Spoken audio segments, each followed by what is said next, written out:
ये प्रोजेक्ट चीता क्यों किया गया, क्या ज़रूरत थी? देखिए, चीता तो हमारी संस्कृति का अहम हिस्सा पहले से था। एशियाटिक चीता नहीं लाए या अफ्रीकन लाए इसलिए उनकी डेथ हुई। Those are things which those people were doing, जिससे सुपरनैचुरल पावर्स काफ़ी एक्टिवेट हो जाती हैं। उस टाइम डर लगा या ऐसा कुछ? Tiger is a shy animal, उसको ऐसा ही रहना चाहिए। अब इंडिया का वाइल्ड लाइफ टूरिज्म टाइगर तक सीमित नहीं है। हमको इस बात का गर्व होना चाहिए that India is home to 40% of global cat species. Park के बाहर की वाइल्ड लाइफ को बहुत इग्नोर किया जाता है। एक बहुत स्ट्रेंज तरीके से वो पूरा फायर को एक्सटिंग्विश कर रहे थे। स्ट्रेंज तरीके से मतलब? इंडिया में फोटोग्राफी का कल्चर तो बहुत अच्छे से स्प्रेड हो गया, लेकिन स्टोरी टेलिंग का कल्चर अभी भी बहुत वीक है। आर्टिफिशियल इंटेलिजेंस को मैं इतनी आसानी से एक्सेप्ट नहीं करूँगा, लेकिन आने वाले टाइम में अगर रॉ फाइल के साथ टैम्परिंग करने का कोई सुराग लोगों ने ढूंढ लिया, तब तो गॉड सेव फोटोग्राफी। पूरी दुनिया में भारत एक ऐसा देश है जहां वन्य जीवों को सराहा जाता है, उन्हें भगवान का रूप माना जाता है। हमारी संस्कृति वन्य जीवों को उतना ही दर्जा देने की सीख रखती है जहां किसी इंसान के लिए होता है। पिछले 25 सालों से इसी संस्कृति को आधुनिक तरीके से लोगों के सामने लाने का काम हमारे आज के मेहमान करते आ रहे हैं। इको टूरिज्म को बढ़ावा देना, स्पीशीज स्पेसिफिक टूरिज्म को आधार बनाकर वहां के स्थानिक लोगों को कमाई का साधन उपलब्ध करना, प्रोजेक्ट चीता में अहम भूमिका निभाना, अपने DSLR कैमरा ट्रैपिंग से वन्य जीवों को और करीब से जानना, या फिर नए जनरेशन को अपनी नेचर वंडरर्स या वाइल्ड क्लिक कंपनी के माध्यम से वन्य जीवों के साथ जोड़ना, ऐसे सारे काम इन्होंने आज तक किए हैं। ये decade with tigers, leopard and shepherd, chasing horizon, ऐसे कई सारे जानी मानी बुक के ऑथर हैं। तो आज हम इनसे ढेर सारी बातें करेंगे और जितनी जानकारी हो सके उतनी एब्जॉर्ब करने की कोशिश करेंगे। So please welcome mister Shivang Mehta in wild life podcast of Rohan travel stories.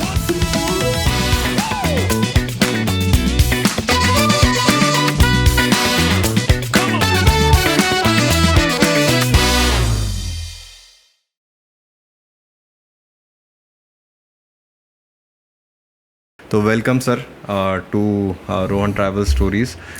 Thanks a ton Rohan, and I am very happy to be here. और मुझे इस बात की बहुत खुशी है कि आपने ये इनिशिएटिव लिया है कि एक वाइल्ड लाइफ और इन्वायरमेंट रिलेटेड कंटेंट क्रिएशन का काम, जिसका आई थिंक बहुत कमी है। हम अभी कुछ देर पहले बात ही कर रहे थे कि एक ऐसे देश से हम आते हैं जहाँ पे टाइगर, लेपर्ड और चीता के बीच में डिफ्रेंसिएशन ही लोगों को समझ में नहीं आता। I think from that point of view I guess आप बहुत अच्छा काम कर रहे हैं कि मासेस तक आप conservation, wild life story telling, ये सब का मैसेज पहुंचा रहे हैं। So I am really excited to have this conversation with you. Thank you sir.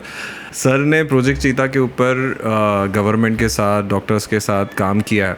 Project चीता क्यों किया गया, क्या ज़रूरत थी? बहुत सारे लोग ये बार बार सवाल पूछते रहते हैं। देखिए, चीता तो हमारी संस्कृति का अहम हिस्सा पहले से था।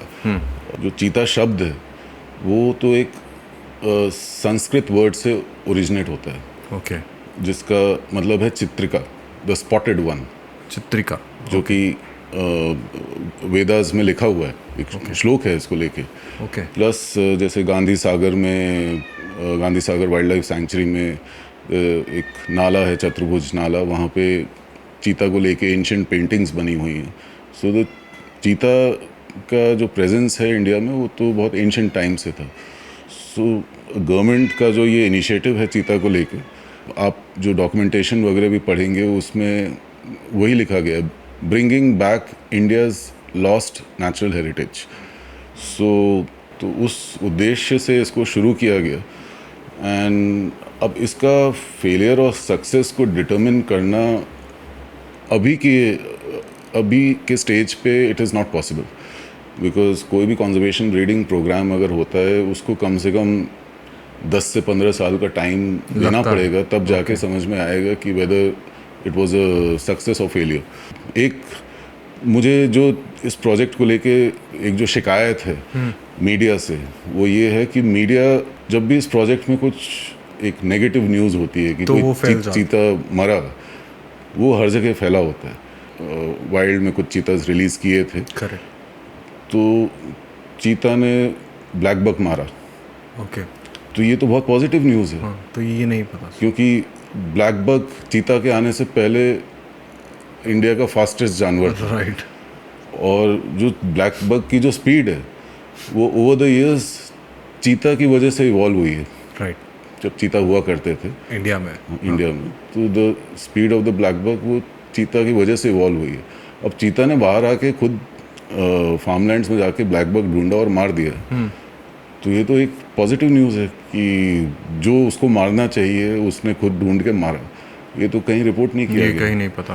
राइट। तो आई थिंक मीडिया को भी एक बैलेंस्ड कवरेज रखना चाहिए, एंड एज थोड़ा इन्फॉर्मेशन वो भी गैदर करे इधर उधर से कि प्रोजेक्ट में होलिस्टिक पॉइंट ऑफ व्यू से क्या हो रहा है।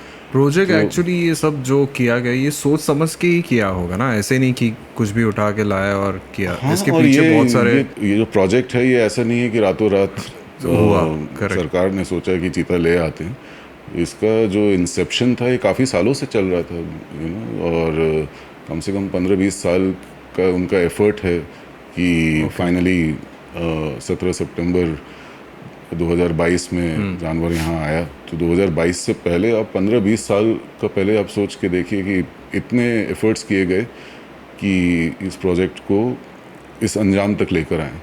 अब जब हो रहा है तो आई थिंक इसको कैसे सक्सेसफुल बनाना है, सबको इस टॉपिक पे बात करना चाहिए।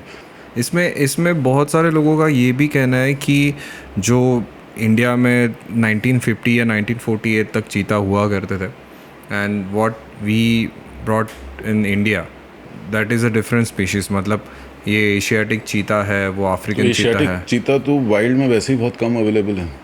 हाँ, they are hardly Iran Iraq के साइड में। हाँ, तो जो ईरान इराक के साइड में जो चीता हैं, जो वाइल्ड में हैं, तो वो hardly few numbers are left. जिस सब स्पीशी के खुद के ही नंबर्स इतने कम हैं, तो कैसे एक्सपेक्ट कर सकते हैं कि वो उठा के हम यहाँ लेकर आएँ। तो जो अभी अवेलेबल बेस है जहाँ से चीता उठाए जा सकते हैं वो अफ्रीका में है। The government is focusing on those areas only. उन्हीं क्षेत्रों पे फोकस कर रहे हैं जहाँ से जानवर उठाया जा सकता है, जो कि साउथ अफ्रीका, नामीबिया, और अभी मैं पढ़ रहा था कि केन्या ने शायद हमारी सरकार को ऑफर किया है कि केन्या भी हमको देने के लिए तैयार है। सो अभी और चीता लाने का प्लान है? हाँ बिल्कुल। आप भी न्यूज़पेपर में पढ़ रहे होंगे कि जो नई चीता की साइट है वो Gandhi Sagar wild life sanctuary जो मध्य प्रदेश में है, उसको डेवलप किया जा रहा है, और आने वाले समय में और जानवर आएंगे। और जानवर तो आने वाले टाइम में और लाने ही पड़ेंगे, बिकॉज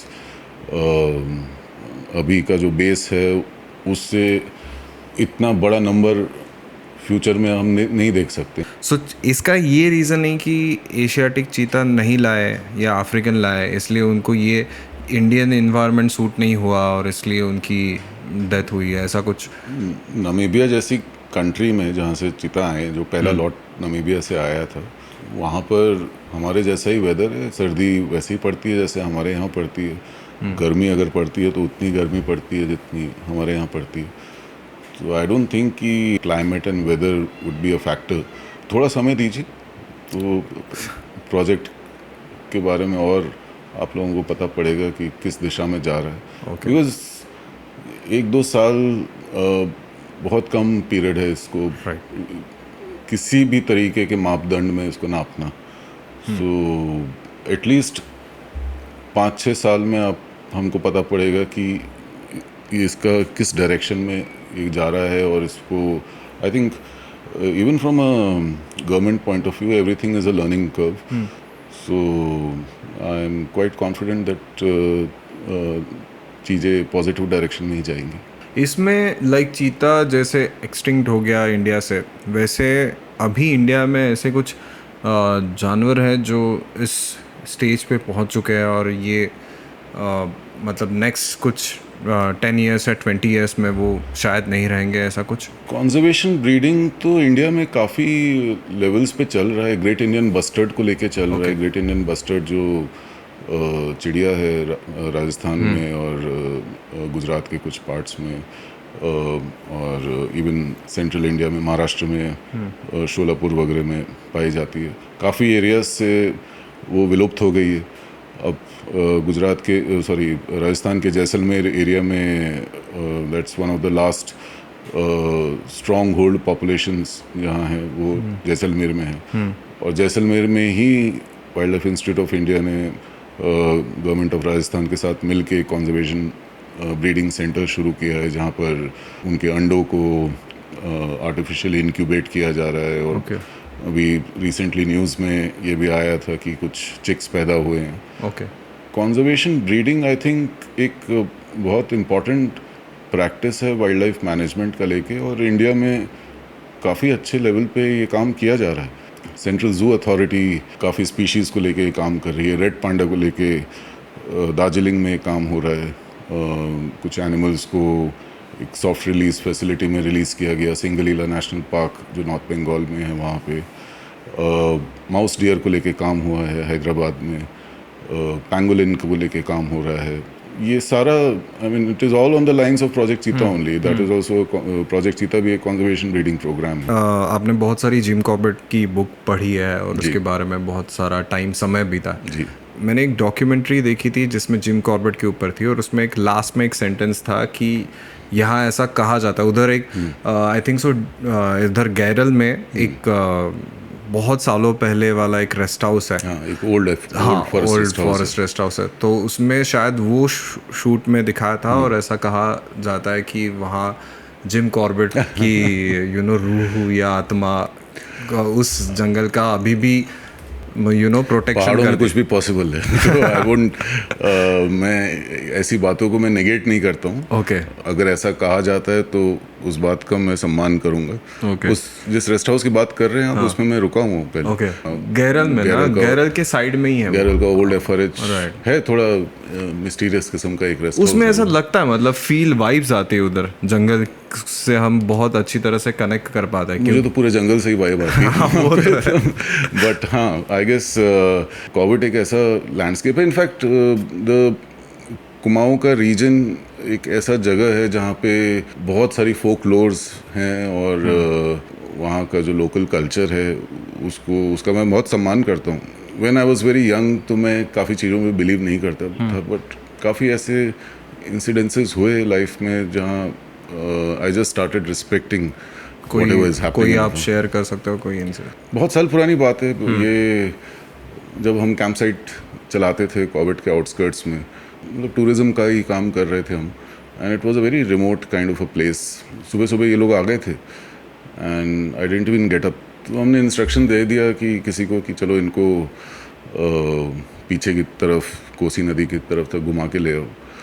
वहाँ कोसी नदी के किनारे there used to be this बड़ का पेड़ था, बैनियन ट्री था, और उसके नीचे एक मंदिर टाइप का था। तो जब तक मैं उठा और तैयार होके बाहर आया, तब तक ये पूरा ग्रुप घूम घाम के आया था। तो वो लोग फ़ोटो दिखा रहे थे। उस टाइम डिजिटल कैमरा था उनके पास छोटा सा, सो उसमें उन्होंने एक ग्रुप फ़ोटो टाइप का खिंचवाया था। तो मान लीजिए 4-5 लोग थे जो गए होंगे वहाँ पे। सो जो फ़ोटो उन्होंने दिखाया उसमें देयर वाज दिस फिफ्थ, अगर 4 लोगों का फ़ोटो है, so there was this fifth character in that image, जो कि बड़ा फेंट आउटलाइन टाइप का था। सब लोग देखा, मतलब सब लोग बात कर रहे थे, तो मैंने कैमरा मांगा। मैंने कहा यार क्या फालतू बात हो रही है, तो मैं भी देखूं। तो I was also very surprised कि अब मुझे लगा कि यार ये सर्दी का टाइम हो सकता है, मिस्ट का कुछ प्ले है और कुछ है, तो इतना मैंने ध्यान नहीं दिया उस time, and I completely ignored it. फिर उसके बाद शाम को on the banks of the river उनका गेट टुगेदर वगैरह चल रहा था, तो I was organising all these things, and there was a woman in that group, she fainted suddenly. अच्छा खासा हंसता बोलता इंसान अचानक से फेंट हो गया। तो आई गॉट वरीड कि भाई हमारे गेस्ट हैं, तो यू नो ऐसे ऑड टाइम पे अगर कुछ होता है, और वो भी जंगल के बीचों बीच, तो फिर किसी तरीके से इनको हम कैंप वापस लेकर गए। And I was seeing that हमारी जो टीम थी वहाँ पे, जो मेरे साथ हमारे जो पार्टनर्स थे वहाँ जो काम करते थे, वो एक बहुत स्ट्रेंज तरीके से वो पूरा फायर को एक्सटिंग्विश कर रहे थे। तो स्ट्रेंज तरीके से मतलब strange in the sense, normally आप आग को एक्सटिंग्विश करने के लिए क्या करेंगे? उसमें पूरा पानी मिट्टी डाल देंगे। डालेंगे, पानी डालेंगे, हाँ, जो भी कुछ है। But they were kind of doing it very slowly, और एक किस्म का लग रहा था मुझे कि एक rituals, रिचुअल हाँ, टाइप का okay. फॉलो हो रहा है। Okay. So and I was too young to understand all these things.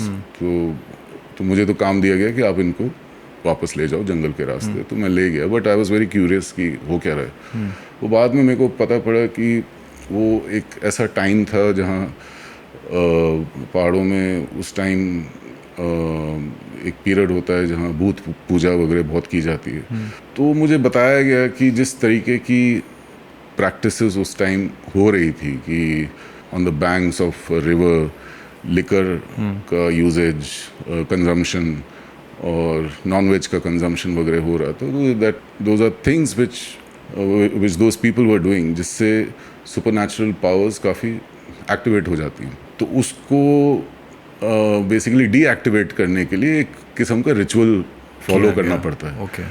It is not the question of कि आप बिलीव करते हो नहीं करते, but over a period of time I feel कि जब आप जंगलों में रहते हो और when you are spending time with nature, जो लोगों का बिलीफ है एटलीस्ट आपको उसका रिस्पेक्ट करना चाहिए। Right. You can't just negate it कि अरे सब बकवास है। एक वर्ड है डिजिटल कैमरा ट्रैपिंग या DSLR कैमरा ट्रैपिंग, वो एग्जैक्टली क्या है? देखिए, कैमरा ट्रैपिंग एक बहुत लोगों को लगता है बहुत नई चीज़ है और बहुत मॉडर्न फॉर्म ऑफ फोटोग्राफी है, लेकिन बहुत इंटरेस्टिंग बात यह है कि भारत में वाइल्ड लाइफ फोटोग्राफी की अगर शुरुआत हुई वो कैमरा ट्रैपिंग के माध्यम से ही हुई। कैसे?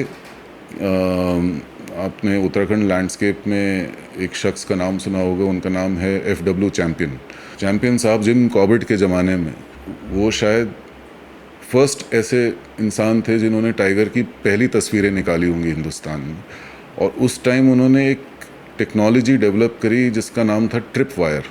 ओके।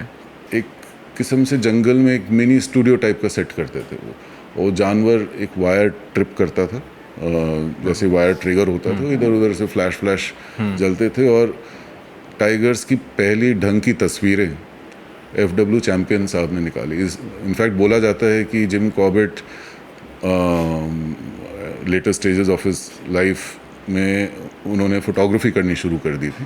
तो FW चैम्पियन जिम कॉर्बेट की इंस्पिरेशन थे। Okay. Jim Corbett FW champion से इंस्पायर हुए और तब जाके उन्होंने फोटोग्राफी करनी शुरू करी। तो आप गूगल पे अगर FW चैम्पियन की टाइगर फ़ोटोज़ के बारे में ढूंढेंगे तो बहुत ही ज़बरदस्त टाइगर, लेपर्ड, भालू वगैरह की उस टाइम की तस्वीरें ब्लैक एंड वाइट में निकाली गई, और वो एक किस्म का कैमरा ट्रैप था।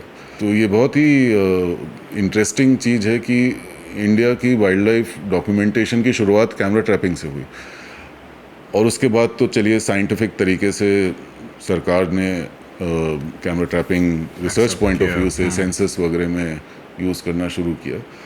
अब DSLR कैमरा ट्रैपिंग भी इसेंशियली सेम चीज़ है।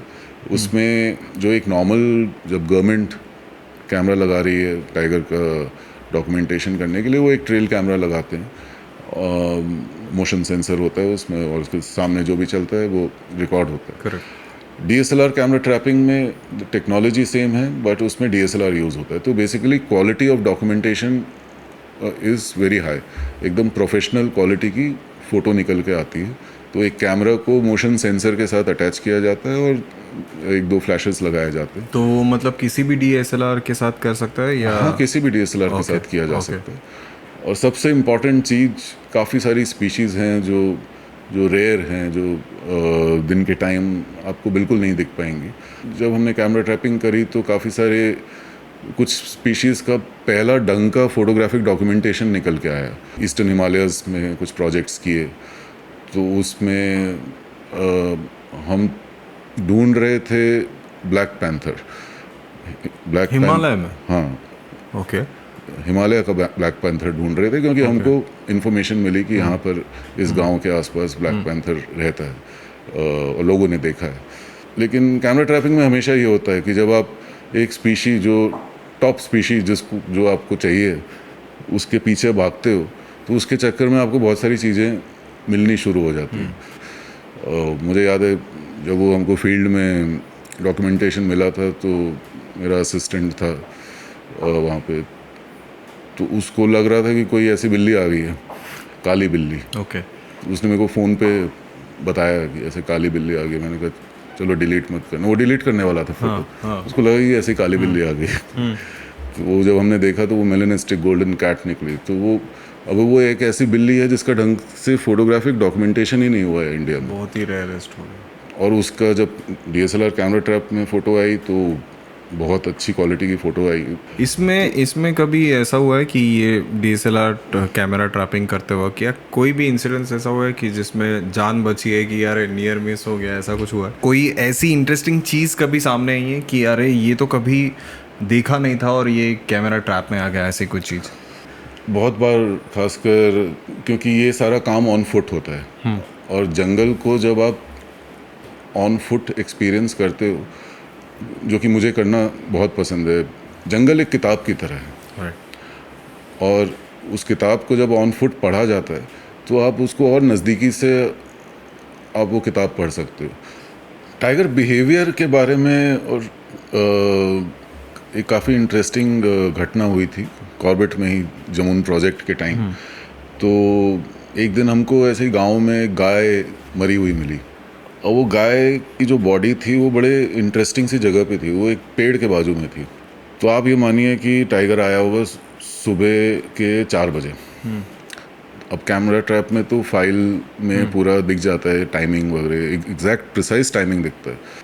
सुबह के 3:59 और 01 सेकेंड पे टाइगर का एक फ़ोटो था जो एकदम गाय के गर्दन पे था। वो 3:59 और 02 सेकेंड्स पे फ्रेम खाली था। इससे कैसे हो सकता है? तो आप जानवर का पावर देखिए, वो टाइगर स्टेल्थ मोड में एकदम आया और वो सीधे उसने गर्दन पकड़ी उसकी और विद इन अ सेकेंड वो पूरा उसको फ्रेम से ही बाहर निकाल के ले गया। तो मैं तो उस दिन मेरे होश उड़ गए कि टाइगर का रॉ पावर देख के, कि इतना स्ट्रेंथ कि एक 250 किलो के जानवर को 1 सेकेंड में इतने वाइड फ्रेम से गायब भी कर दिया उसने और एक ही फ़ोटो देकर गया। अभी रिसेंटली जैसे हम बांधवगढ़ में कुछ काम कर रहे थे, वही पार्क के बाहर कुछ प्राइवेट पीसेस ऑफ लैंड में हम काम कर रहे थे। तो बांधवगढ़ का सबसे पॉपुलर मेल टाइगर आज की डेट में बजरंग जिसका नाम है, तो मैं ऐसे ही मजाक में बोल रहा था कि वो बजरंग पार्क के बाहर आता है और पार्क के बाहर कुछ बड़े एक्सपेंसिव लॉजेस एंड होटल्स हैं।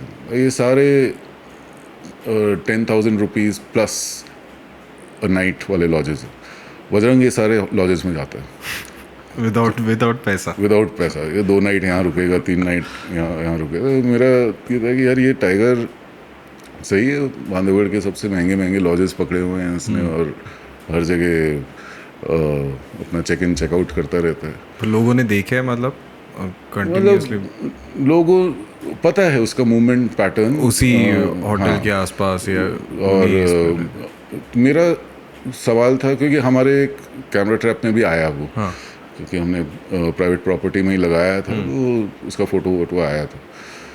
तो मेरा सवाल था क्यों बहुत इम्पोर्टेंट चीज़ है एक फ़ोटोग्राफर की ज़िंदगी में, कि सवाल पूछना क्यों, कि बस फ़ोटो आ गई उससे काम नहीं चलता है।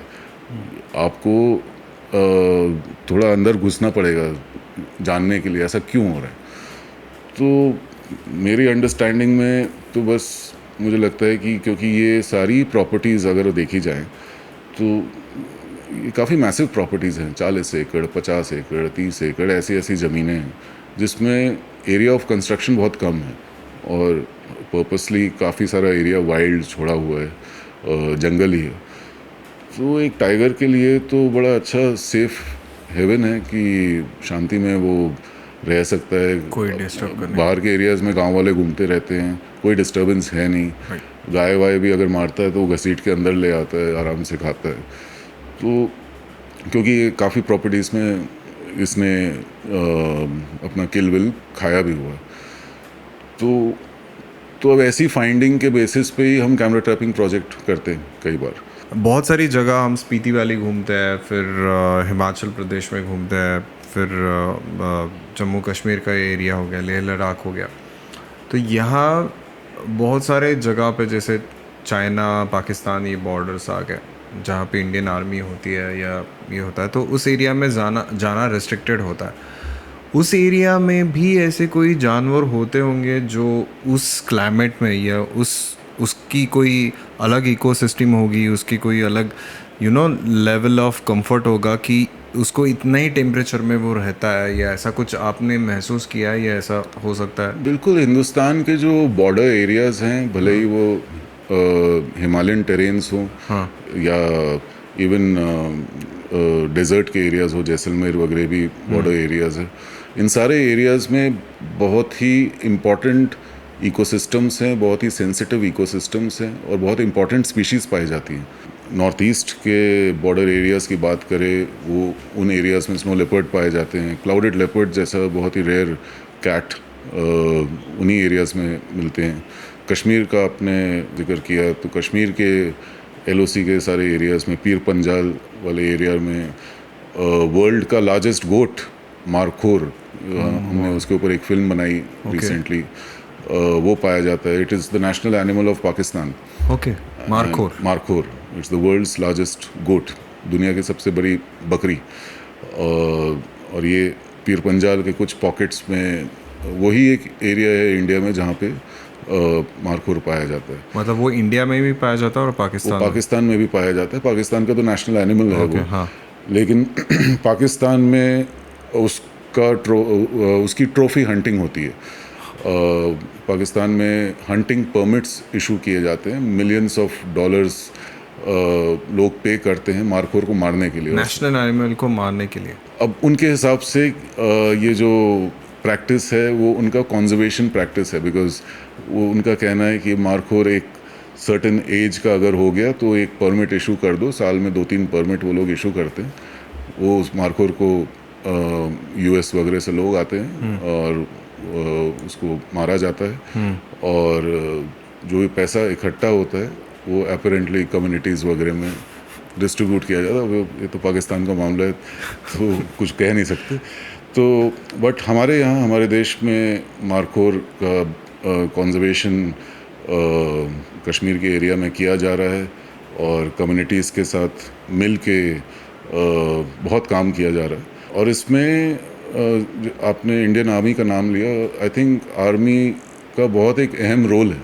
जैसे हम लेपर्ड से टाइगर की बात करें तो वो नॉर्थ साइड में लाइक कॉर्बेट पार्क या उत्तराखंड या और कहीं जगहों पे ज़्यादा एग्रेसिव या ह्यूमन को वो इतना नहीं डरते जितना सेंट्रल इंडिया या के टाइगर्स या लेपर्ड को कंपेयर किया जाए। तो ऐसा कुछ आपको भी फील है? आई ऑलवेज थिंक कि उत्तराखंड की जो बड़ी बिल्लियाँ हैं, कॉर्बेट क्षेत्र की जो के टाइगर्स हैं, बिहेवियरली वो काफ़ी अलग हैं सेंट्रल इंडिया से और राजस्थान वगैरह से, because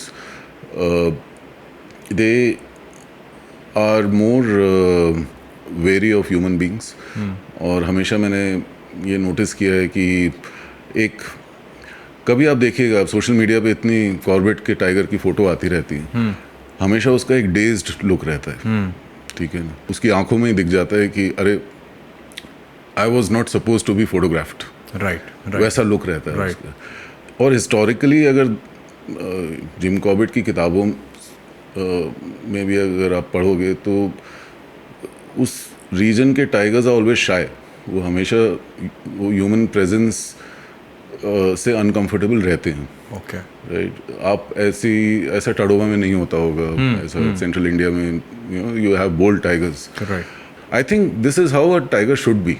tiger is a shy animal, उसको ऐसा ही रहना चाहिए। वो तो over a period of time central India, Ranthambore वगैरह में ऐसे बोल्ड बाघ निकल के आ गए हैं सारे। सो यू मीन टू से जो टाइगर शाय है वो ज़्यादा एग्रेसिव या ज़्यादा ये जो बोल्ड है वो बहुत शाय है, वो तो उसका नेचुरल इंस्टिंक्ट होगा कि अगर वो हो सकता है आपके ऊपर चार्ज कर दे, राइट, क्योंकि उसको ऑन फुट अगर आपको देखेगा तो या तो भागेगा या फिर मतलब वो आपके प्रेजेंस से कंफर्टेबल नहीं है। हाँ, राइट राइट राइट।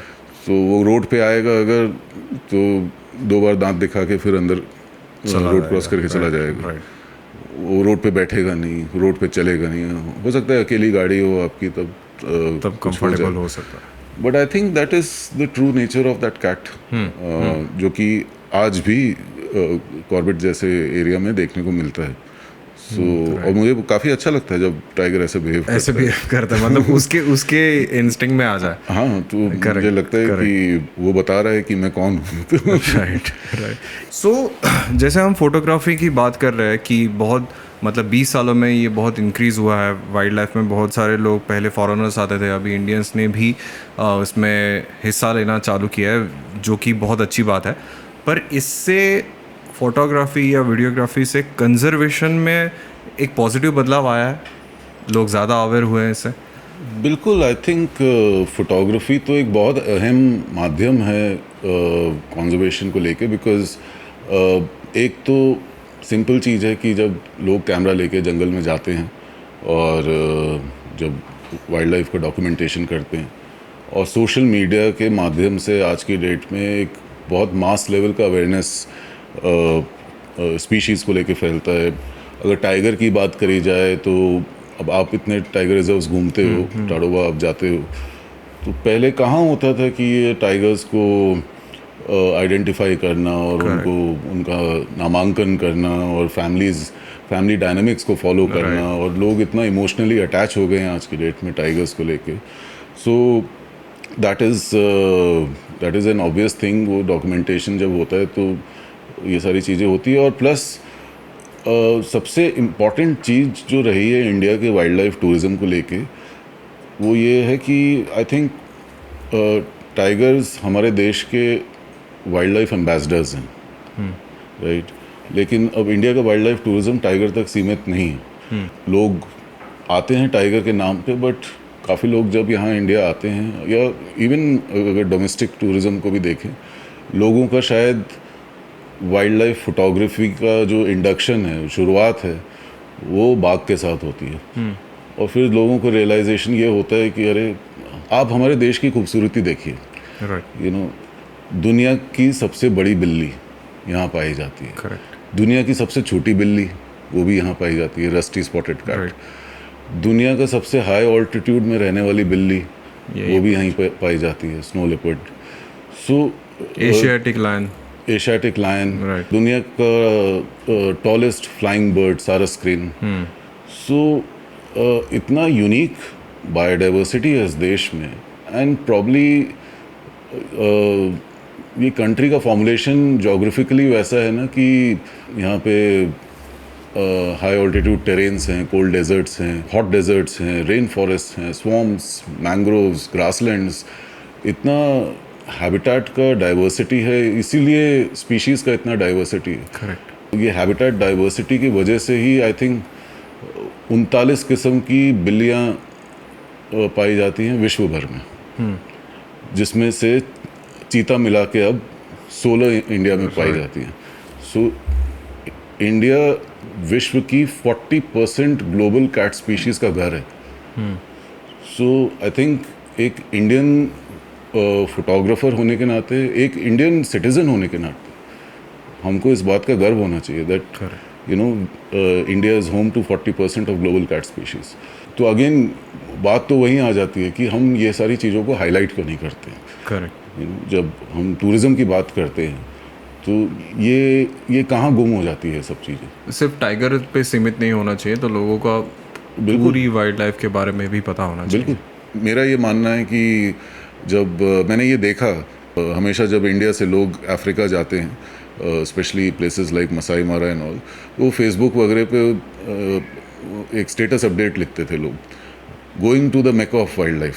ओके, इसका मतलब क्या है? मतलब कि हम वाइल्ड लाइफ के मक्का मदीना में जा रहे हैं। Okay okay. तो लोग एक्साइटमेंट में लिखते थे।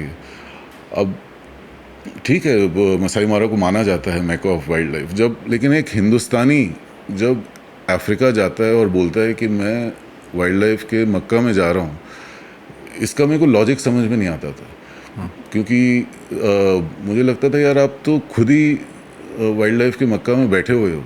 कौन सा ऐसा देश है जहाँ पर 16 किस्म की बिल्लियाँ मिलती हैं, इतना स्पीशी डाइवर्सिटी है। सो दैट मीन्स कि आप अपने खुद के देश की वाइल्ड लाइफ को आप रिस्पेक्ट नहीं कर रहे हो और you are comparing it to a continent. मतलब अफ्रीका एज अ कॉन्टिनेंट, वहाँ पर 10 स्पीशीज ऑफ वाइल्ड कैट्स है, एज अ कॉन्टिनेंट बात कर रहा हूँ। और इंडिया एज अ कंट्री, वहाँ 16 स्पीशीज ऑफ वाइल्ड कैट्स है। तो आप प्रोपोर्शन भी देखिए। सो आई ऑलवेज फेल्ट कि this is being very unfair to my own country, अगर इस तरीके से लिखा जाता है। मतलब शिवांग सर ने बहुत सारे नॉर्थ एरिया में काम किया है, मतलब स्नो वाली जगह पे, लेस ऑक्सीजन की जगह पे, तो वहाँ आपका एक्सपीरियंस कैसा था विद वाइल्ड लाइफ? मुझे हाई ऑल्टीट्यूड में काम करने में बहुत मज़ा आता है, बिकॉज Okay. एक तो हिमालयाज़ मुझे लगता है कि आपको हम्बल बना देते हैं। बिकॉज आप एज अ पर्सन, आप भले ही कितने ही बड़े हो, आपने अपने करियर में, अपने लाइफ में बहुत बड़े अचीवमेंट्स किए होंगे, हो सकता है आपका बहुत मोटा बैंक बैलेंस हो, लेकिन जब आप हिमालय जैसे एरिया में जाते हैं तो वो पूरे वास्ट लैंडस्केप में आप एक छोटे से चींटी के समान दिखते हो। दिखते हो। तो आपका ईगो भी एक छोटा चींटी के समान हो जाता है। आई डोंट नो कि ये क्वेश्चन कैसा है, बट कभी ऐसा कुछ शक्ति का एहसास हुआ है? जब आप हिमालयन टेरेन्स में काम करते हैं और खासकर हाई ऑल्टीट्यूड्स वगैरह में, एक अंदर एक सॉलिटरी भावना आपके अंदर जागनी शुरू हो जाती है। तो आप अपने साथ इतना टाइम स्पेंड करते हैं और उसमें कई बार जैसे स्नो लेपर्ड टेरेन्स में या फिर काफ़ी ऐसे टेरेन्स है जहाँ पे थोड़े टफ हाइक्स वगैरह होती है, जब बर्फ़ फाड़ के चढ़ाई करनी होती है। तो मुझे तो कई बार लगता है कि स्वयं भगवान शिव हाथ पकड़ के लेके जा रहे हैं, वो एक रास्ता दिखा रहे हैं, एंड वो अंदर से वही मोटिवेशन पैदा कर रहे हैं। तो उस टाइम मुझे कुछ चाहिए नहीं होता है, कि ये नहीं कि कान में मैं म्यूज़िक लगा के चल रहा हूँ, ये बस एक फ़्लो में, मतलब एक किस्म से you are just floating there in that atmosphere. मतलब वो फिजिकली भी ऐसा महसूस होता है या हाँ, सामने मेरे को लगता है कि there is something, Okay. There is some divine power जो हाथ पकड़ के बस काम करवाया जा रहा है। तब आप अकेले होते हैं? हाँ, कई मोस्टली तो ये काफ़ी सारे काम हमने अकेले ही किए। तो मतलब टीम भी रहती है, फील्ड टीम तो साथ में रहती है, बट बहुत कम लोग होंगे। बट वही देखिए, आप टीम रहने के बाद भी आपको लगता है कि आप अकेले ही हो। जब ऐसे टेरेन में जब आप अकेले चल रहे हो, तो दुनिया भर के थॉट्स आते हैं आपके दिमाग में कि आपको घर के बारे में कुछ थॉट्स आएंगे, फैमिली के बारे में कुछ थॉट्स आएंगे, फ्रेंड्स के बारे में कुछ थॉट्स आएंगे, कोई अनफिनिश्ड काम के बारे में कुछ थॉट्स आएंगे कि ये भी काम करना है।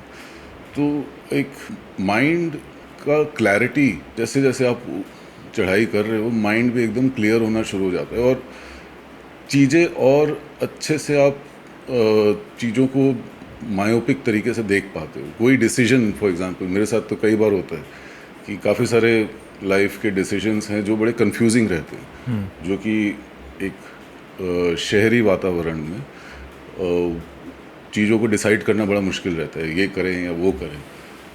But the moment I am working in those kind of areas, वो जो एक सॉलिटरी एनवायरनमेंट में हम काम कर रहे होते हैं या फिर चल रहे होते हैं या फिर कुछ भी एक्टिविटी कर रहा होता हूँ, तो वो जब थॉट्स आते हैं तो उसमें वो थॉट्स भी काफ़ी क्लैरिटी के साथ किसी कंक्लूजन पे पहुँच जाता हूँ मैं। डिसीजन मेकिंग बढ़ जाती है। डिसीजन मेकिंग पावर मेरी बढ़ जाती है, और जब वो काम ख़त्म होता है, प्रोजेक्ट ख़त्म होता है और फिर जब मैं सिविलाइजेशन में वापस आता हूँ, तो एक काफ़ी रिन्यूड एनर्जी रहती है कि हाँ चलो, ये इस तरीके से काफ़ी मेरे लाइफ के 2-3 टफ डिसीजंस ऐसे ही एनवायरनमेंट में मैंने लिए।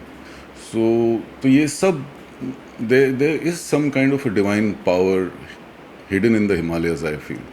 So that's why मेरा हमेशा मानना है कि हिमालयाज़ एक हमेशा हम्बलिंग एक्सपीरियंस रहता है। So we can say I am always humbled by the Himalayas. इसमें आप जैसे सालों से फोटोग्राफी करते आ रहे हो, तो पहले एडिटिंग ये पार्ट नहीं होता था, क्लिक किया और वो तस्वीर आ गई। जी। अभी आपको वो चैलेंजिंग लगता है कि एक नॉर्मल सी फ़ोटो बिकॉज ऑफ एडिटिंग की वजह से बहुत ही नेक्स्ट लेवल हो जाती है? एडिटिंग एक फोटोग्राफी का अहम हिस्सा हमेशा से रहा है। जब फिल्म कैमरास होते थे उसमें भी डार्क रूम में जो किया जाता था वो भी एक फॉर्म ऑफ एडिट ही था। इनफैक्ट फोटोशॉप जैसे, लाइट रूम जैसे टूल में काफ़ी सारे जो टर्म्स यूज़ किए जाते हैं, जो फंक्शनैलिटी टर्म्स हैं जैसे बर्न, डॉज, ये, तो ये सारा डार्क रूम से ही इंस्पायर्ड टर्म्स है, वहीं से लिए गए हैं। अब रही बात एडिटिंग की, तो फोटोग्राफी में दो चीज़ें हैं।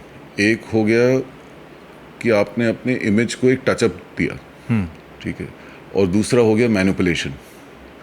सो अगर आपने केवल एक टचअप दिया है, और ये टचअप और मैनिपुलेशन के बीच की जो लाइन है वो बहुत फेंट लाइन है, और वो फोटोग्राफर को इस बात का अंदाज़ा होना चाहिए, क्योंकि अगर आपने वो लाइन क्रॉस करी और आपने टचअप के नाम पे चीज़ों को मैनिपुलेट करना शुरू कर दिया, तो वो मेरे हिसाब से फोटोग्राफी के एथिकल दायरे से बाहर हो सकता है।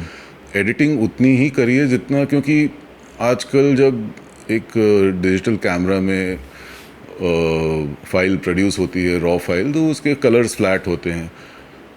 Same is true about video files also. अगर आप उसमें रॉ मोड वगैरह शूट करेंगे वो कलर्स फ्लैट होंगे, और उसको कलर्स को इन्हांस करने के लिए आपको थोड़ा बहुत कलर करेक्शन और टचअप करना पड़ेगा, लेकिन बस उतना ही।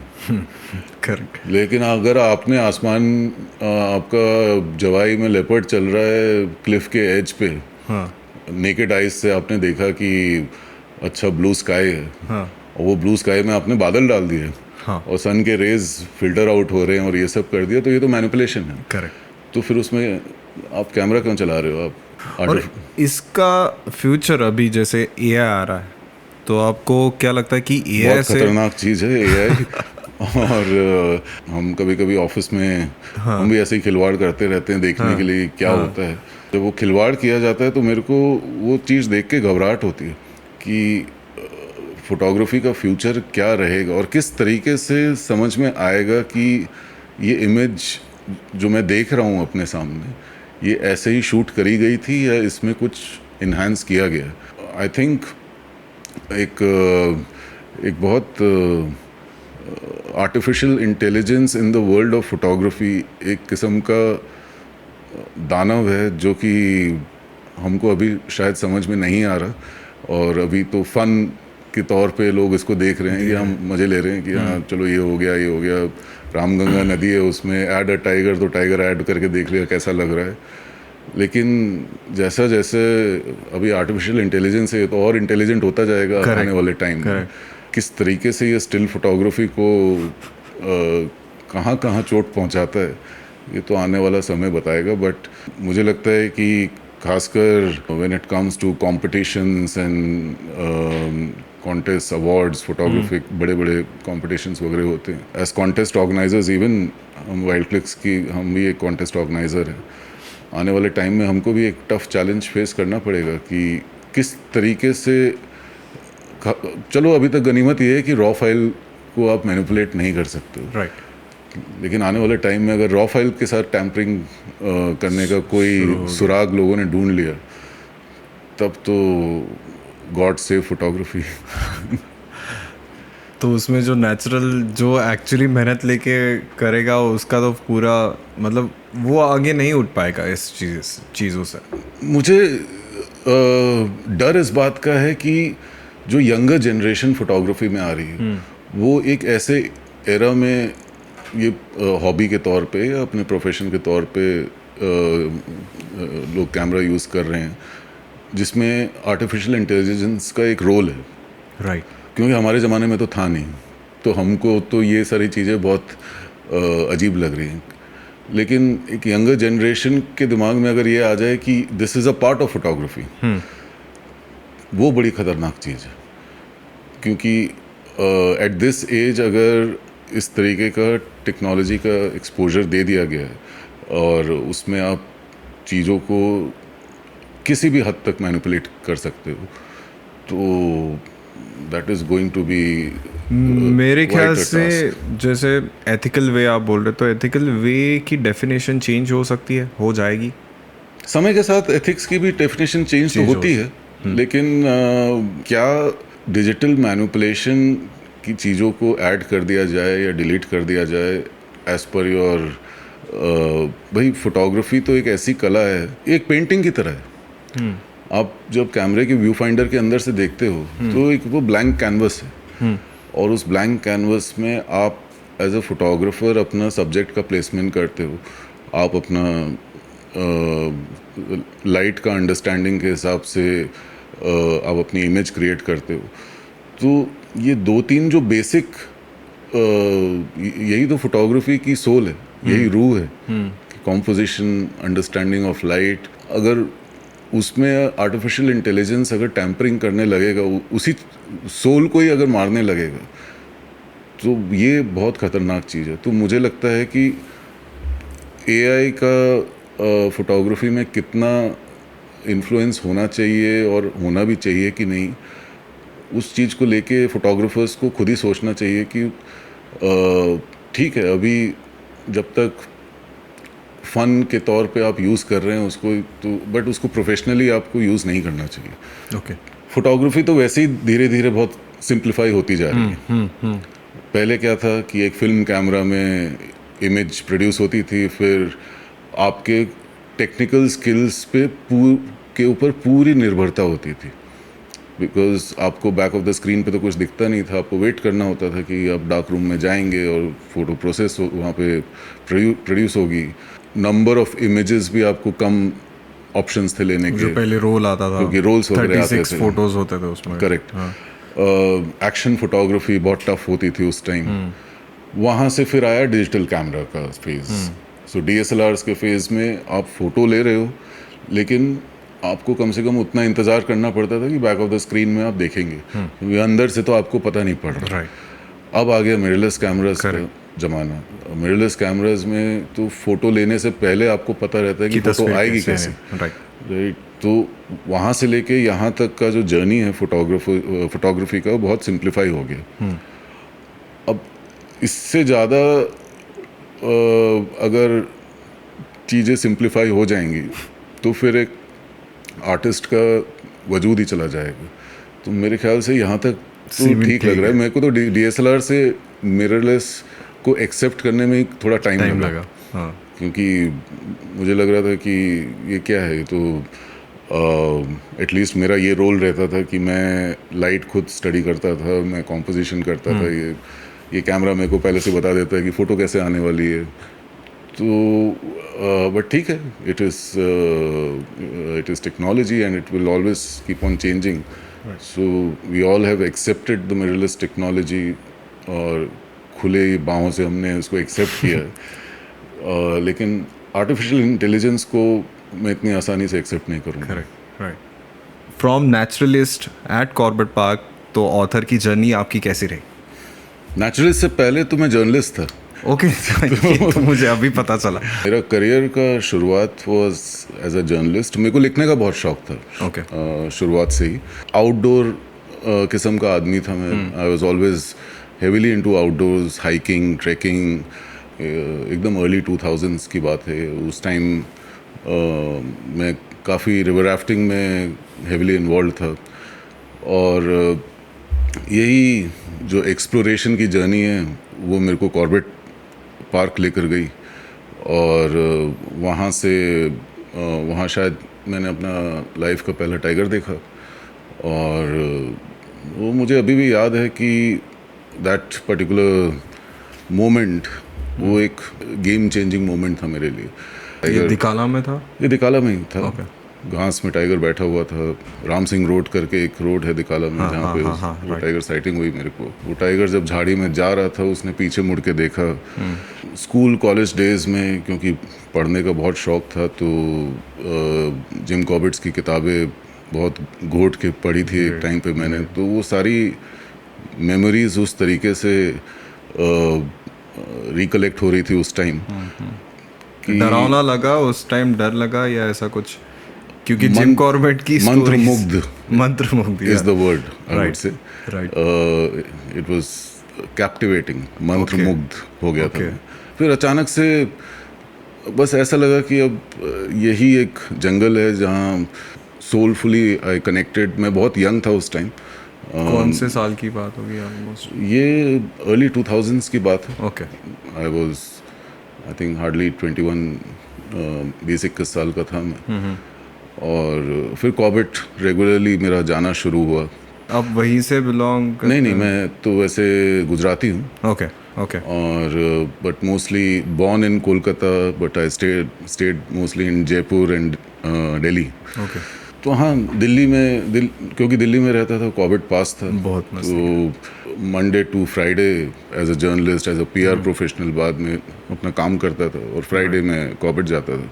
तो ऐसे ही जंगल जाने की शुरुआत हुई बहुत फ्रीक्वेंटली मेरी। एंड कहीं ना कहीं मेरे को लग रहा था कि ये एक ऐसा काम है जो मुझे बहुत सेटिस्फाइंग लग रहा है, और इसमें मैं प्रोफेशनली इन्वॉल्व हो सकता हूँ।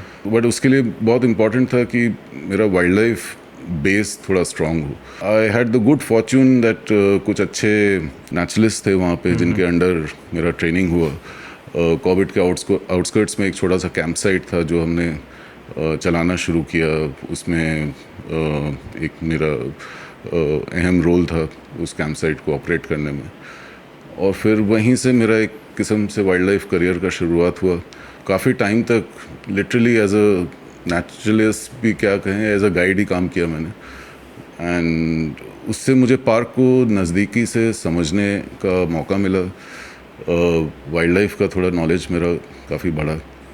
सो आई थिंक वो इनिशियल फॉर्मेटिव ईयर्स आज भी जब मैं याद करता हूँ, you know, those are very nostalgic moments. Right. Kosi नदी के किनारे से शुरुआत हुई है, और आई होप, मेरा तो ये मानना है कि you know the day I die, तो वहीं रामगंगा कोसी नदी में ही I would like to end my journey. तो इसमें आपका जैसे नेचर वंडरर्स, ये रेयर स्पीशीज़ के बारे में कुछ करता है, और वाइल्ड क्लिक्स क्या है जो आपने रिसेंटली चालू किया है? तो naturewanderers.com वेबसाइट का जो पहला वर्जन था जो अर्ली 2000 में बना था, वो तो एक कैंप की वेबसाइट थी। वो हाँ। हम लोगों को बुलाते थे इन स्मॉल ग्रुप्स, और वहाँ पे मैं उनको फोटोग्राफी गाइडेंस देता था, फील्ड फोटोग्राफी ट्रेनिंग टाइप का, जो कि over the years photo tours के नाम से जाना गया। Photography tours, okay. कि एक नॉर्मल तो एक टूर होता है, Right. और एक फोटो टूर जिसमें फोटोग्राफिक गाइडेंस दिया जा रहा है लोगों को। उसमें हम लोगों को सफारी पे भी लेके जाते थे, और ये वो शायद इंडिया के पहले वाइल्ड लाइफ फोटो टूर्स रहे होंगे। तो वो फिर धीरे धीरे हमने नेचर वंडर्स को as a wildlife photo tour company establish किया। बिकॉज फोटोग्राफी क्या है, फोटोग्राफी एक फॉर्म ऑफ आर्ट है। और आर्ट को जज करने के लिए आपको क्रिएटिविटी को जज करना चाहिए rather देन किस्मत को। अंडरस्टूड। तो इसलिए वाइल्ड क्लिक्स का वहाँ से ओरिजिन हुआ कि एक ऐसा इवेंट शुरू किया जाए जहाँ पर क्रिएटिविटी को जज किया जाए rather देन किस्मत को। राइट। तो 2010 में वाइल्ड क्लिक्स का शुरुआत हुआ कॉर्बेट लैंडस्केप से ही। कॉर्बेट में पहला वाइल्ड क्लिक्स ऑर्गेनाइज किया, उसको India's only live photography, India's first live photography contest के नाम से किया गया। और सो उसमें कहीं पे भी मैं हूँ तो सबमिट नहीं करना है, सबको उस लोकेशन पे पहुँचना है? सबको उस लोकेशन पे पहुंचना है। आपको एक कुछ थीम्स दी जाती हैं, उन थीम्स के हिसाब से आपको उन 4 दिनों में शूट करना है। वहाँ पर जो ज्यूरी टीम है वो भी वहीं रहेगी, उसी 4 दिन में वहीं पे रहेगी। हाँ। In the subsequent editions of Wild Clicks, आगे के जो एडिशंस हुए उसमें हमने वाइल्ड क्लिक्स में मेंटर्स भी रखने शुरू कर दिए। तो mentors are experienced photographers, highly skilled photographers, नामी ग्रामी फोटोग्राफर्स, जो कि जिनका काम लोगों को सिखाना नहीं है। ओके। उनका काम बस ये है, क्योंकि ये एक बहुत हाई प्रेशर सिचुएशन बन जाती है एक फोटोग्राफर के लिए कि उसको एक 4 दिन का टाइम दे दो आप और बोलो कि ये 4 थीम्स हैं आपके पास और आप शूट करिए, तो वाइल्ड क्लिक्स तो फिर एकदम बिग बॉस का घर बन जाता है। तो वैसे में एक मेंटरिंग रोल बहुत इम्पॉर्टेंट हो जाता है कि वो मेंटर उस फोटोग्राफर का थोड़ा हैंड होल्डिंग कर देता है। वो फोटोग्राफर मेंटर के साथ डिस्कस करता है कि मेरा ऐसा कॉन्सेप्ट है, इस पे मैं सोच रहा हूँ ऐसे काम करूँ, तो वो बता देता है कि हाँ तुम ठीक जा रहे हो या गलत जा रहे हो, या फिर अपने कॉन्सेप्ट को ऐसे रिफाइन कर दो थोड़ा सा। तो ओवर द ईयर्स फिर पहले तो वाइल्ड क्लिक्स काफ़ी पॉपुलर नेशनल पार्क्स में होता रहा, जैसे कॉर्बेट से वो रणथंभौर में हुआ 2011 में, फिर 2012 में कान्हा में हुआ। फिर वाइल्ड क्लिक्स की जर्नी में एक थोड़ा सा शिफ्ट आया, थोड़ा सा चेंज आया, बिकॉज जैसे जैसे कॉन्टेस्ट ये पॉपुलर होता गया तो फिर हमने सोचा कि क्यों ना इस कॉन्टेस्ट के माध्यम से हम थोड़ा अपकमिंग नेशनल पार्क्स को सपोर्ट करें, और जहाँ पे टूरिज़्म ऑर्गेनाइज्ड नहीं है, जिस नेशनल पार्क को थोड़ा लाइमलाइट की ज़रूरत है, तो वहाँ पे अगर ये कॉन्टेस्ट ऑर्गेनाइज किया जाएगा और देश भर से फोटोग्राफर्स आएंगे, तो उन दिनों में उस पार्क का क्या ज़बरदस्त पोर्टफोलियो तैयार हो सकता है। Right, correct. और लोगों को उस पार्क के बारे में पता पड़ेगा कि यहाँ पर क्या पोटेंशियल है। तो उस थॉट से फिर हमने फॉरेस्ट डिपार्टमेंट्स के साथ काम करना शुरू किया, और 2013 में हमने वाइल्ड क्लिक्स ऑर्गेनाइज किया पेंच महाराष्ट्र में। तो पेंच को हमेशा मध्य प्रदेश के साइड से जाना जाता है, राइट, महाराष्ट्र बहुत इग्नोर्ड एरिया था। करेक्ट। तो फिर महाराष्ट्र फॉरेस्ट डिपार्टमेंट के साथ हमने मिलके पेंच महाराष्ट्र में किया। फिर उसका यूपी सरकार के साथ मिलके हमने उसका एक एडिशन दुधवा में किया। दुधवा सब लोग जानते थे लेकिन कोई जाता नहीं था, और वाइल्ड क्लिक्स का दुधवा एडिशन शायद वाइल्ड क्लिक्स की हिस्ट्री का सबसे बड़ा एडिशन हुआ था। 100 से ऊपर कंटेस्टेंट्स आए थे उसमें। एंड यूपी गवर्नमेंट उसके was a collaborator for that project. फिर सतपुरा में ये ऑर्गेनाइज किया गया, रन ऑफ कच्छ में किया गया, और लास्ट वाला जो वाइल्ड क्लिक्स अभी कुछ ही महीने पहले जो कंक्लूड हुआ, जो कि उसका 9th एडिशन था इस कॉन्टेस्ट का, वो हमने पन्ना नेशनल पार्क में किया। तो वाइल्ड क्लिक्स में एंट्री करने के लिए एग्जैक्टली क्या करना पड़ता है और वो लोग पार्टिसिपेट कैसे कर सकते हैं इसमें? तो नॉर्मली जब वाइल्ड क्लिक्स के रजिस्ट्रेशंस खुलते हैं एक लिमिटेड कैपेसिटी में हम लोगों को ले सकते हैं, बिकॉज अभी तक wild clicks mostly tiger reserve में हुआ है, और टाइगर रिजर्व में जैसे आपको पता है लिमिटेशंस तो रहती हैं, हम बहुत सारे लोगों को नहीं लेके जा सकते। तो लोगों को सबसे पहले अपना एक बॉडी ऑफ वर्क सबमिट करना पड़ता है। हमको बस ये देखना होता है कि एक बेसिक फोटोग्राफिक नॉलेज है कि नहीं उस पोटेंशियल कंटेस्टेंट में, और एक बार हम जब उसको एक्सेप्ट करते हैं तो फिर रजिस्ट्रेशन का प्रोसेस बताया जाता है उनको, और वो रजिस्टर करते हैं। फोटोग्राफी के साथ साथ सर ने बहुत सारी किताबें लिखी है, जैसे कि डेकेड्स विद टाइगर्स, फिर चेसिंग हॉरिजॉन और लेपर्ड एंड शेपर्ड। इसमें क्या आपको मतलब कौन सी स्टोरी आपको बहुत ही इम्पैक्ट कर गई कि जिससे आपने सोचा कि इसके ऊपर बुक लिखनी चाहिए ऐसा? तो डेकेड विद टाइगर्स एक इंसिडेंटल बुक थी। थॉट आया कि एक किताब को कंपाइल किया जा सकता है जहाँ पर पिछले 12-14 साल में उन सारे आइकॉनिक टाइगर्स का डॉक्यूमेंटेशन जो अलग अलग पार्कों में किया गया, उन सभी आइकॉनिक टाइगर्स का डॉक्यूमेंटेशन एक किताब में अगर उतार दिया जाए, और बेसिकली यही वो सारे टाइगर हैं जिन्होंने इंडिया को world tourism map, wild life tourism map में यही सारे टाइगर्स लेकर आए हैं। यहाँ बांधवगढ़ की बात करें तो राजभैरा फीमेल है, ये कनकटी है, लंगड़ी है, इधर रणथंभौर में मछली, फिर कृष्णा, फिर नूर, फिर टाड़ोबा में माया, फिर अपना पेंच में कॉलर वाली, कॉर्बेट से पारो। तो over a period of time में कोई रियलाइजेशन हुआ कि काफ़ी जंगलों में बहुत सारे ऐसे इंडिविजुअल टाइगर्स हैं जिनकी लाइफ को बहुत क्लोजली मैंने फॉलो किया है, जैसे कनकटी के केस में। तो जैसे रणथंभौर में कृष्णा, नूर, बांधवगढ़ में ही राजभेरा फीमेल, कॉर्बेट में पारो, टाडोबा की माया, पेज की कॉलर वाली, और काफ़ी सारे मेल टाइगर्स, बामेरा, बीटू, मुन्ना, कान्हा। तो आइडिया यही हुआ कि इन सभी की जो लाइफ्स हैं और सभी की यूनिक लाइफ हैं। आई मीन अगर कनकटी के पूरे लाइफ स्पैन को अगर देखा जाए, it is very different from collar वाली, it is very different from Paro. तो सभी चीज़ों को एक ही किताब में कंपाइल किया गया, जिसका नाम डेकेड विद टाइगर्स के नाम से इसको किया गया। और मुझे काफ़ी खुशी है इस बात की कि लोगों ने उस किताब को बहुत अच्छे से रिसीव किया, और एक टाइम पे अमेज़न बेस्ट सेलर भी रही वो किताब। तो चेजिंग होराइजन बेसिकली तो शायद मसाई मारा जैसी जगह में, कीनिया जैसी जगह ने या नमीबिया जैसी जगह ने मेरी मदद करी कि मैं एक अच्छा फोटोग्राफर बन पाऊँ और लाइट को अच्छे से समझ पाऊँ, एक्शन को अच्छे से समझ पाऊँ, किस किस्म से कहाँ पर एक क्रिएटिव टच लेकर आना है, वो सारी चीज़ों को मैं समझ पाऊँ। और वो सारी लर्निंग्स को फिर मैंने हिंदुस्तान के जंगलों में इनकॉर्पोरेट करना शुरू किया। और चेजिंग होराइजन उसी जर्नी को डिस्क्राइब करता है कि किस तरीके से, इसलिए आप उसका जो सबटाइटल देखोगे, it is called learnings from Africa.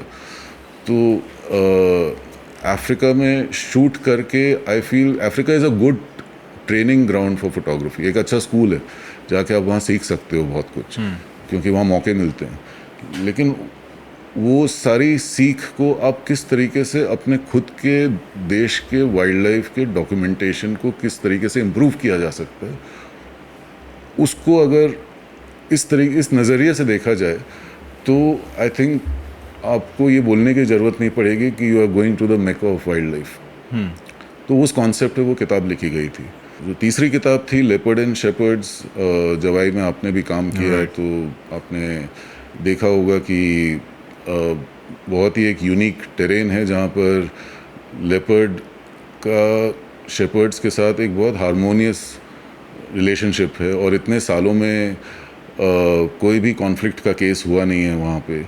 और किस तरीके से वहाँ की जो नोमैडिक ट्राइब है, रबाड़ी समाज, और रबाड़ी ट्राइब जो है लेपर्ड को कितने हाई वैल्यू पे देखती है, वो इतना आदर सम्मान करते हैं वो लोग उस जानवर का। तो उस रिलेशनशिप को दर्शाते हुए लेपर्ड्स एंड शेपर्ड्स ऑफ जवाई के ऊपर काम किया गया।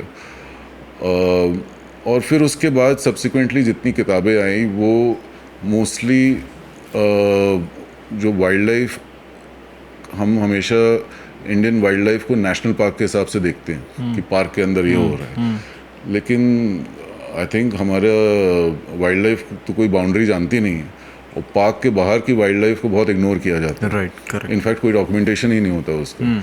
सो लेपर्ड एंड शेपर्ड ऑफ जवाई जो प्रोड्यूस किया गया, वो बेड़ा सफारी लॉज जो जवाई में है, और शत्रुंजय प्रताप सिंह जो उनके ओनर हैं, उनके साथ को ऑथरशिप में ये किताब लिखी गई थी। और the second book was the next book was जमून, जो कि कॉर्बेट लैंडस्केप में पार्क के बाहर का एक एरिया है जहाँ पर वाइल्ड लाइफ काफ़ी एक्टिव है, लेकिन वहाँ पे कभी वाइल्ड लाइफ का कोई डॉक्यूमेंटेशन नहीं किया गया। तो हमने कैमरा ट्रैप्स के माध्यम से पार्क के बाहर बहुत सारा, जो उनका रामगंगा के किनारे एक जमून प्रॉपर्टी है, वहाँ 3-4 महीने हमने स्पेंड करके सारा डॉक्यूमेंटेशन क्रिएट किया, और एक ऑल्टरनेटिव टूरिज़्म मॉडल हम वहाँ पर लेकर आए कि एक सेक्लूडेड रिमोट सा एरिया जहाँ पर कुछ भी नहीं है, किस तरीके से वॉकिंग सफारीज़ के माध्यम से, हाइट फोटोग्राफी के माध्यम से लोग आ सकते हैं और वाइल्ड लाइफ को एक अलग नज़रिए से देख सकते हैं। तो वो सारा डॉक्यूमेंटेशन जमून की किताब में किया गया है। एंड जो लास्ट हमने बुक प्रोजेक्ट पे काम किया वो टेल्स फ्रॉम द बुश, जो सतपुरा के ऊपर एक किताब है। तो उसमें भी मेरा रोल था पार्क के बाहर जितना वाइल्ड लाइफ है उसको डॉक्यूमेंट करना, खासकर रेनी पानी जंगल लॉज जो सतपुरा के आउटस्कर्ट्स में अराउंड 35 एकर्स का एक इनका प्रॉपर्टी है, उस प्रॉपर्टी के अंदर वाइल्ड लाइफ मूवमेंट बहुत है।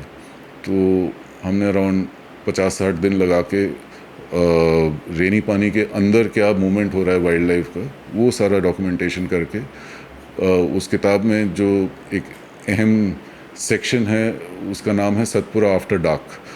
तो सो रात का पूरा पर्सपेक्टिव सतपुरा का, जो कि रात में लेपर्ड, भालू और नाइट जार्स और टाइगर्स, जितना भी पार्क के बाहर खासकर रेनी पानी के आसपास मूवमेंट हो रहा है वाइल्ड लाइफ का, कैमरा ट्रैप और डायरेक्ट साइटिंग के माध्यम से जो भी हमको रात को मिल सकता था वो हमने सारा उसमें डिपिक्ट किया।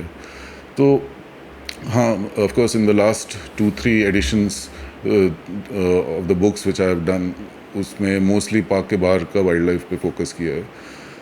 और अब एक नेक्स्ट किताब पे काम चल रहा है जो कि हो सकता है आने वाले टाइम में रिलीज़ हो। वो ब्लैक एंड वाइट फोटोग्राफी के बारे में, जो कि वो मेरा काफ़ी फेवरेट सब्जेक्ट है। मैं काफ़ी ब्लैक एंड वाइट पे काम करता हूँ। तो अब over the years black and white का काफ़ी कंपाइलेशन हमने किया है। बट किताब एक ऐसी चीज़ है कि जब उसको एक स्ट्रॉन्ग नैरेटिव के साथ लिखा जाए तब काफ़ी मज़ा आता है। कॉफ़ी टेबल बुक कई बार मैंने देखा है कि एक शादी के एल्बम की तरह भी होती है, राइट, जिसमें कोई नैरेटिव नहीं रहता। उसमें आप बस पन्ने पलटाते रहिए और फोटोज़ देखते रहिए। सो मेरा किताब लिखने का मोटिवेशन हमेशा नैरेटिव रहता है कि अगर कोई नैरेटिव मेरे को समझ में आया या फिर उसमें कोई इंटरेस्ट आया कि वो इमेजेस को किस तरीके से आप अच्छे शब्दों में बांध सकते हो और एक अच्छा स्टोरी टेलिंग कर सकते हो उन इमेजेस को लेके, तभी उस किताब का फ्लेवर अच्छा नज़र आता है। तो वो ब्लैक एंड वाइट की जो किताब भी आने वाली है उसका एक्चुअली नाम है colours of black and white. तो वो जब आएगी तब आप देखेंगे कि उसमें उसका काफ़ी इंटरेस्टिंग एक नैरेटिव हमने निकाला है। और इस काम में आपका फैमिली कैसे सपोर्ट करती है, मतलब? तो आई एम बहुत सौभाग्य की बात है मेरे लिए कि मेरी वाइफ काहिनी भी इसी फील्ड से जुड़ी हुई है। ग्रेट। काफ़ी सिमिलैरिटी है हमारी लाइफ और एक फ़ौजी की लाइफ में, क्योंकि हमको काफ़ी लंबा टाइम फैमिली से दूर स्पेंड करना पड़ता है। कोई डेफिनेटिव टाइम भी नहीं है। कई बार ओपन एंडेड एजेंडाज वाले प्रोजेक्ट्स पे जाता हूँ कि ये नहीं कि इस तारीख से इस तारीख तक जाना है, वापस तभी आ सकता हूँ जब काम ख़त्म होगा। तो अब उसमें इट इज़ वेरी इम्पॉर्टेंट कि आपका फैमिली सपोर्ट सिस्टम बहुत स्ट्रॉन्ग हो। अब हमारी एक डॉटर भी है 9 साल की। तो काइनी ने हमारी कंपनी का नेचर वॉन्डरर्स का सारा बैकएंड का तो सारा काम संभाला ही हुआ है। वो एक स्तंभ की तरह है। और साथ में डॉटर की जितनी पढ़ाई लिखाई है उसके ऊपर सारा ध्यान देना, तो ये सारी चीज़ें बहुत मैटर करती हैं कि आप फोकस कर पाओ फील्ड में है तो आप फोकस कर पाओ। Correct. मेरे पेरेंट्स का तो इनिशियली उनको पहले समझ में नहीं आता था कि मैं काम क्या करता हूँ। तो इनफैक्ट मेरे करियर की शुरुआत में क्योंकि मेरे सारे कज़न्स वगैरह अच्छे अच्छे जॉब्स वगैरह में लगे हुए थे, तो मेरी मदर से किसी ने पूछा कि पहले मेरी मदर ने मेरे से पूछा कि हमसे कोई पूछे कि तुम क्या करते हो तो हम क्या जवाब दें। तो बोलो कॉर्बेट में गाइड है। तो लगा होगा कि यार ये कैसा प्रोफेशन है कॉर्बेट में गाइड। तो उन्होंने किसी को बोल दिया कि वो कॉर्बेट में डायरेक्टर है। तो उनको लगा कि डायरेक्टर वर्ड यूज़ करना चाहिए, तो तब थोड़ा हाई प्रोफाइल काम है। तो ओवर द ईयर्स अब उनको समझ में आता है कि किस तरीके का काम हम करते हैं। बट अभी भी फादर कभी कभी पूछते हैं कि आगे का क्या प्लान है। सारे फादर्स का ये स्टैंडर्ड क्वेश्चन है कि आगे क्या करोगे। सो वो that forces me to think कि आगे क्या करना है। अब आगे जो भी करना है, I always have this thing कि किसी न किसी तरीके से एक इम्पैक्ट क्रिएट करना है। एनवायरनमेंट, वाइल्ड लाइफ सेगमेंट में, सेक्टर में, कम्युनिटीज़ को जो भी करना है we have to give it back. Because ये जो हम सारा डॉक्यूमेंटेशन कर रहे हैं, जितना हम कंटेंट क्रिएट करते हैं, ये एक माध्यम है कि हम लोगों तक वाइल्ड लाइफ, एनवायरनमेंट, स्पीशीज़ और स्टोरीज़ ये सब लोगों तक पहुंचाए, वी आर द मीडिया। और हम तो उसके माध्यम हैं बस। So for the time being तो बस यही रहता है कि इस चीज़ को इम्पैक्टफुली हम किस तरीके से कर सकते हैं, और आगे चल के अगर डायरेक्ट इम्पैक्ट कम्युनिटीज़ को अगर हम किसी भी तरीके से फैसिलिटेट कर सकते हैं तो आई थिंक वो मेरा सौभाग्य रहेगा। तो ये थे शिवांग मेहता सर, जिनके साथ हमने प्रोजेक्ट चीता के ऊपर बात की। फोटोग्राफी के नए तरीके क्या है, एआई अभी जो न्यू टेक्नोलॉजी आ रही है उससे क्या इम्पैक्ट हो सकता है, इसके बारे में हमने बहुत सारी डिटेल में बातें की। फिर हमने रेयर स्पीशीज़ ऑफ इंडिया के बारे में बातें की कि कैसे वाइल्ड लाइफ इंडिया में बढ़ सकता है, कैसे फ़ोटोग्राफी में स्टोरी टेलिंग हो सकती है। ये सभी चीज़ों पे हमने बहुत डिटेल में बात की। तो मैं सर को बहुत बहुत धन्यवाद कहना चाहता हूँ, और उनसे हम सभी को, मुझे, आपको, हम सभी को बहुत सारा नॉलेज मिला, और हमारे मतलब एक लाइफ में एक बहुत सारी चीज़ें उजागर हुई। तो इसके लिए मैं सर का बहुत बहुत धन्यवाद करता हूँ। Thank you Rohan, thank you for having me here. Thank you sir. अभी तो मेरे को लगता है कि हमने टिप ऑफ द आइसबर्ग के बारे में बात किया, तो ढंग से कभी बैठेंगे। करेंगे। Yes yes yes, definitely.